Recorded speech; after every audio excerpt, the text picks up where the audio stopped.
আসসালামু আলাইকুম। আজকে আমরা দেখব ফেসবুক স্টোরি হিস্টোরি, অর্থাৎ আমরা যে স্টোরিটা যে 24 ঘন্টা করত, স্টোরিটা ওখান থেকে ডিলিট হয়েছে, কিন্তু সেটা আমাদের ফেসবুকের এক জায়গায় সেভ থাকে। আমরা আজকে সেটাই দেখব। আমরা কোথায় গেলে আমাদের স্টোরিটা দেখতে পারবো। তার জন্য সর্বপ্রথম আমাদেরকে ফেসবুক অফিসিয়াল অ্যাপ বা ফেসবুক লাইভ যে কোনো একটিতে যেতে হবে। আর যাওয়ার পর উপরে 3 আইকন নামে একটি অপশন আছে, সেখানে আমরা ক্লিক করব। ক্লিক করার পর এখানে দেখব আমাদের আইডির নামটা রয়েছে, সেখানে আমরা ক্লিক করব।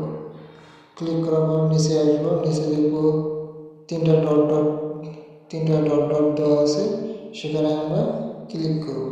ক্লিক করার পর এখানে 2 নম্বর অপশনটাতে আমরা ক্লিক করব। ক্লিক করার পর দেখব প্রথম অপশনটাতে আমরা ক্লিক করব। ক্লিক করলে আমরা ফেসবুক খোলা থেকে যত স্টোরি দিয়েছি সব স্টোরিগুলো এখানে আমরা পেয়ে যাব।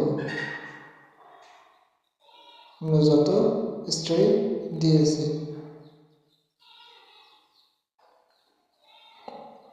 এই ফেসবুক আইডি খোলা থেকে আজ পর্যন্ত যত স্টোরি দিয়েছি সব এখানে আমরা পেয়ে যাব।